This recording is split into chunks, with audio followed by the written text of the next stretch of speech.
Hi everybody, I wanted to make this video. I'm very excited to do so because recently I went to 3 Goodwill stores and 1 record store, and the Goodwill stores usually don't have anything, or maybe one of them is better than the other 2, but this time all 3 had a lot of stuff for me to look through, and that I was pretty thrilled to get.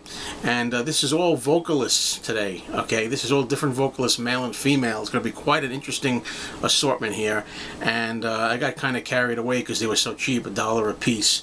I'm going to start with first a record store. I went to a record store. It's not close to my house. This is a record store that's about a 25-30 minute drive, and I found 2 Frank Sinatra albums there. There's only like 3 Sinatra albums in this, and not a lot of Frank.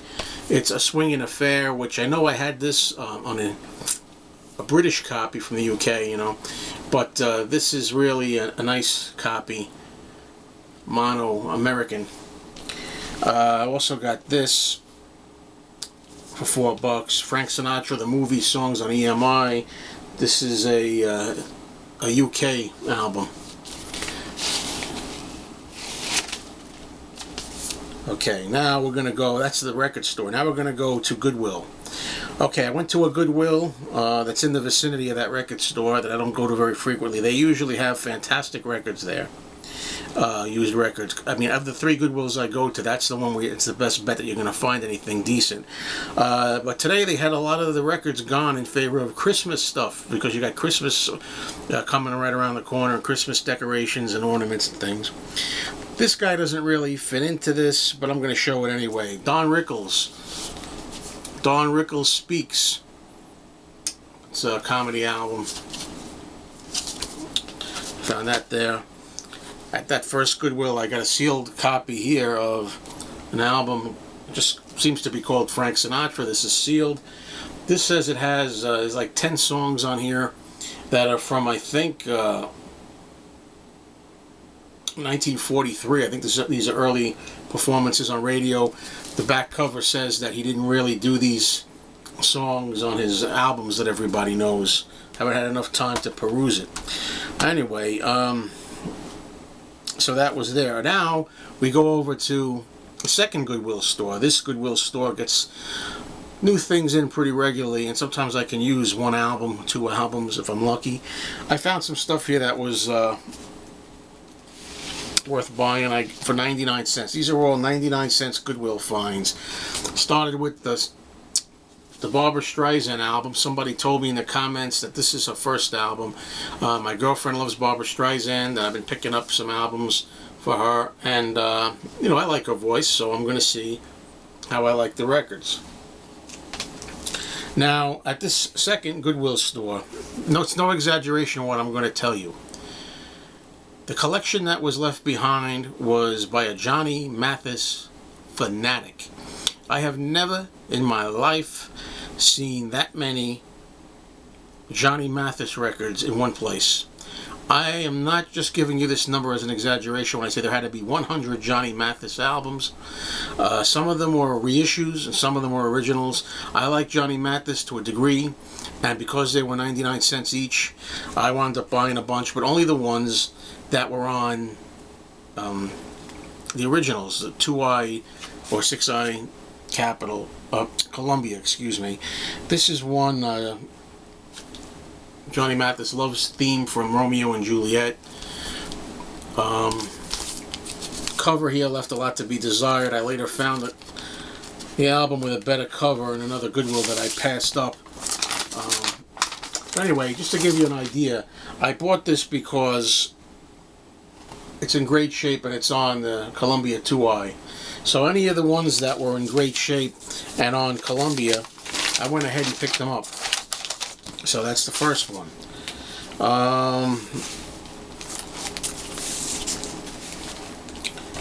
This is from the same collector, Johnny Mathis. Those Were the Days.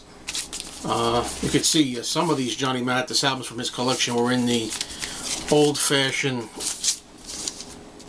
bags. Please do not remove bags. Some of you younger people, you know, those sleeves that you buy, these are the way they used to be. They used to be sleeves that had, you could write the titles of the records here, and it would say, please do not remove bag on there.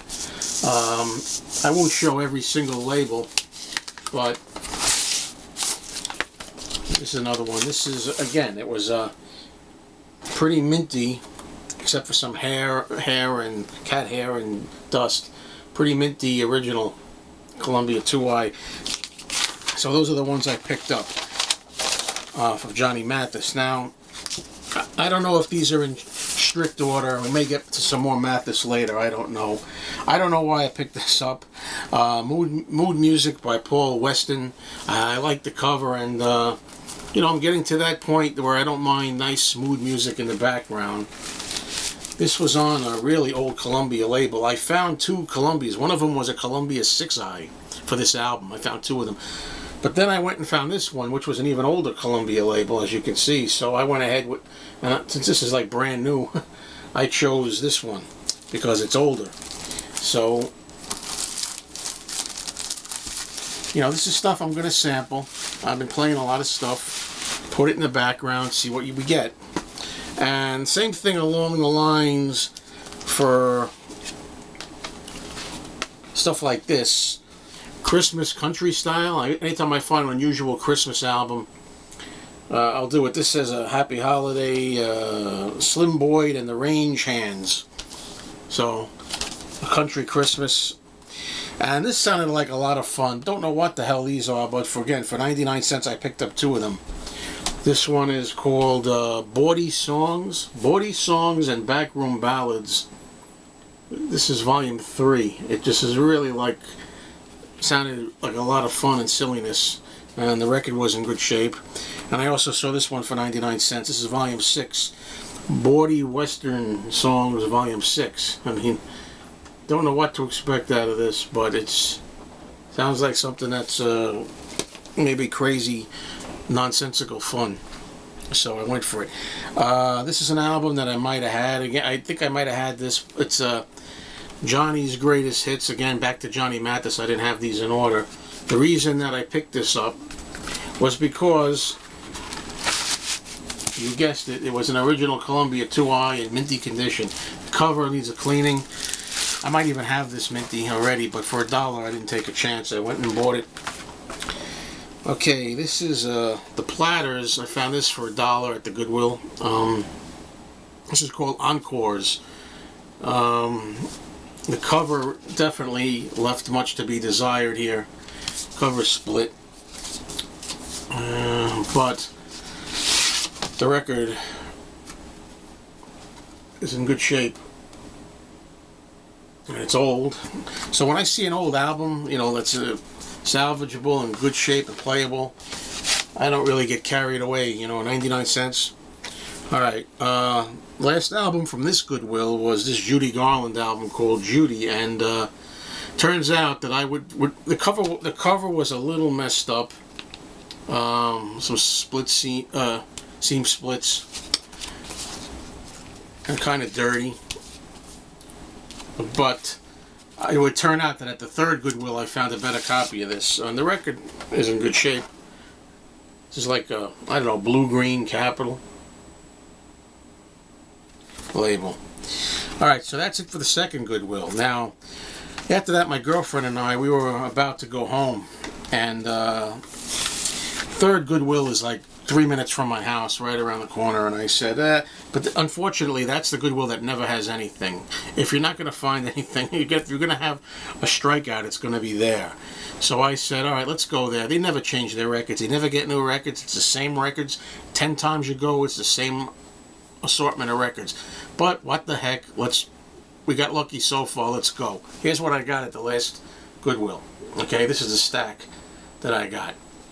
Get ready for this, because I don't even believe I bought some of these. But I was in the mood to buy old records. They're cheap, 99 cents each. I'm going to give them a listen and see what happens. Okay, start with 20 Golden Greats, the very best of Louis Armstrong. This is, you know, these albums, the records were in great... I always check the records to make sure the records, at the very least, are in good shape. And then this one, Hello, Dolly. Louis Armstrong. Now, here's where we get carried away. Now, you know you see some of these things that I'm showing you, right? I mean, I've been getting into Connie Francis, I've been getting into Frank Sinatra, I've been getting into Bing Crosby, so it's not too much of a surprise that I would show some of these other people that I found at this third Goodwill. Now, I don't know why I did this, but I tried it. Eydie Gorme. There were a lot of Eydie Gorme records there. Not all of them were salvageable. Most of them were scratched to hell. This one was in good shape. This is country style. Eydie Gorme country style. I've never heard Eydie Gorme sing. I have no idea what she sounds like. I'm a hater. Listening to her, I don't know. But I decided to give it a try. And we'll see. Now, I should have shown this. I did find a Connie Francis record there in great shape. This is a Connie Francis record I did not have. It's called I'm Me Again. I guess this is after she had her personal health crisis and stuff. I'm Me Again. And the back cover is there. This was an album I needed, so it's a brand new one to the Connie collection. Now, continuing with vocalists. Peggy Lee. I don't have a Peggy Lee album in my collection. I know how she sings Fever. I like that, and certain other songs. I went ahead and picked this up on the Kame label. I don't know, I was just in the mood to buy old records today, and I found so many of them in decent shape. By vocalists, and that's what I've been getting into lately. It was like the timing was meant to be. Here's I'm a Woman, Peggy Lee. The back has tape. The bottom has, has tape on it. The record was like pretty darn minty, so I figured, I'll play it for $1, see if I like it. If I like it enough, I can always get a better copy of it. And back to Judy Garland again. And a lot of this too is my girlfriend also. She's a singer, and my girlfriend likes the American songbook. She likes standards and old songs, so that's also part of the incentive for me to get into this stuff. I've been enjoying hearing her do it with her choir and stuff. So here's Judy Garland at the Grove. This is more vocals, and for an album there, it was in good enough condition. I had a whole stack like that, and if the album was in good enough condition, I went and bought it. Here's another Judy Garland on Decca. Judy Garland Greatest Performances, Original Recordings. The cover here is a little shabby. It's got some tears and what have you, but the record on Decca was in good shape. Needs some cleaning, but good shape enough to buy. And I just had a ball today. Since it's been 3 years ago this very week, October of 2011, that I got into vinyl again. So I have a ball searching for records. Anyway, here's another one. I'm trying to go through fast. I see I'm up quite a bit in time. Judy Garland, Over the Rainbow. It's a nice cover. I can't really get the record out. No, okay. And I showed you that I had this album earlier. Here's a nicer cover. This cover's in much better shape than the last one I showed here, and the record is also in just as good shape. Both records are in good shape. This one, though, on closer inspection, if you turn it around, it's got water damage on the bottom here. You can see that. But it's pretty good for a buck. Okay, then we had Petula Clark. First album, These Are My Songs. Pet Clark. Stereo version on the Warner Brothers label. It just was, sometimes it just goes like this, doesn't it? One day you find a certain artist or genre. Alright, now this, again, I really wish I had inspected these a little closer. This is on a Roulette Records, it looks like. Roulette Special Products. Petula. This is it's a 3-record set. 3 records in here. I'll just show you one of them. Very generic looking. You know, they all have different color labels. It's very, very generic labels. Reminds me a lot of an Elvis cover, a similar Elvis cover. Looks like a TV record, this 3-record set. And I found this. Spotlight on Petula Clark. Now again, you know, I'm going to have my work cut out for me listening to this stuff to see how much of it I like and want to keep. I haven't been able to tell. I don't know if this is Mexican or Spanish. Well, you can see right there. Is that Spanish? 24 Grandes Éxitos. I mean, you know, finding imports and things like that too on top of it, you know, it makes it hard to resist. There's the label.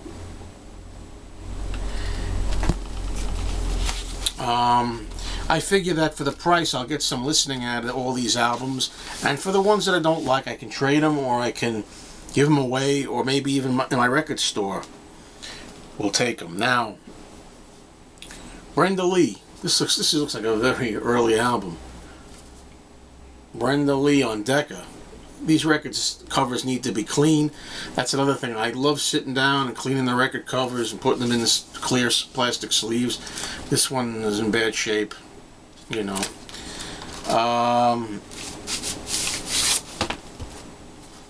But you know, I inspect the records, and as long as it doesn't feel with the finger like there's a scratch that's going to ruin the playback, I give it a shot.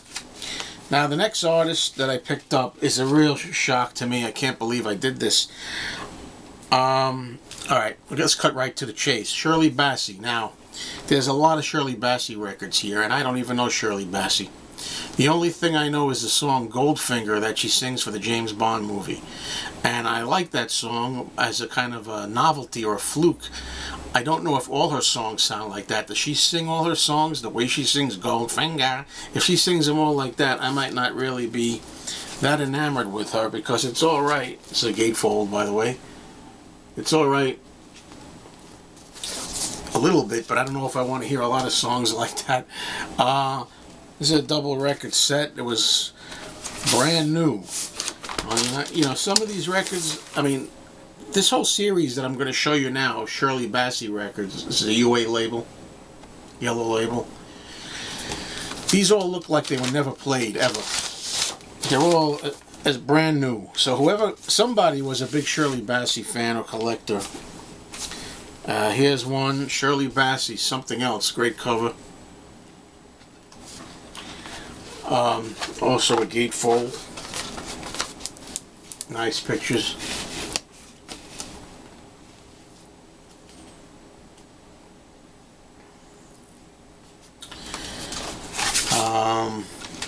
I won't show you all the records, but it's on the same label, same United Artists label. Here's one. Shirley Bassey is really something. She does the Beatles song Something on this one, written by George Harrison. I'm going to give it a listen. Or maybe I'll give one album a listen, and I don't know if I don't like her voice.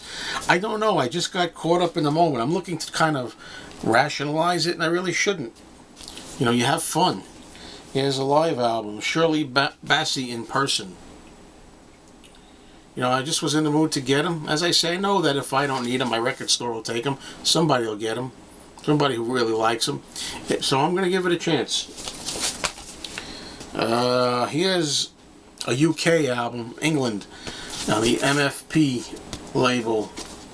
Shirley Bassey, What Now My Love. I mean, when I got into this third Goodwill store, as I say, this is the Goodwill store that never has anything good. They never have anything. I can go 10 times and they'll have the same records there. But then as I got there, a young guy just plopped down a crate, and all these were in there. Now here's another one. Imported and distributed by Double Arrow Records. This is on the Phillips label. It's another Shirley Bassey, Spotlight On. Spotlight on Shirley Bassey. There's the front. There's the back. I'm losing the light here. I'm making this video as the sun's setting, so things are turning yellow in here, or orange. But here's the gatefold. I mean, I just consider this tremendous Goodwill finds. Here's one, United Artists, Shirley Bassey, Belts the Best. And this is in like mint condition, never played practically. But you know, a lot of these are on, they're not on the original black United Artists label. This one's on the kind of tan color. I don't know if it looks tan here, but I mean, these albums, they all look like they never were touched. Somebody collected them and didn't play them, or just played them once. Which may be what I wind up doing, you know. We'll see how that goes. Here's another one. Yesterday's, Shirley Bassey, Yesterday's. Yeah, I'm using up all the time here for this video. I knew it was going to take a while. This one's called You Take My Heart Away, including silly love songs. So I guess she sings McCartney and Wings silly love songs on this. Presuming it's the same one. Yep, Silly Love Songs by P. McCartney, so that's the one. This is another import. This is made in England. This one's called Shirley. It's an English import. Sorry the lighting's not better. I could have waited till tomorrow or the day after, but I really was excited about it. It's on a blue Pickwick. Okay, I have one last album to show. I saved it for the last because it's the worst. What I'm going to show you is the worst album here. Saved it for a giggle. And I bought this just to have something to end the video on a funny note. Everybody know Don Ho? Everybody hear Don Ho? When you think of Don Ho, H-O, what's the one song that you know he's popular for? His most famous song. Tiny Bubbles, remember that? I saw this for 99 cents. Don Ho, Tiny Bubbles. And I really hope that this picture isn't one of the thumbnails I have to choose from at the end of the video. I bought this album. I know this song. It's ridiculous, in my opinion. I don't want to offend any Don Ho fans. Any Don Ho fans out there, forgive me. I'm just... I'm embarrassed buying this, but I thought it would be good for a laugh. This is on the Reprise label, and this thing is like in good shape. There is a scratch on it, I noticed, but as long as the scratch isn't on the song Tiny Bubbles, I don't think I have too much to worry about.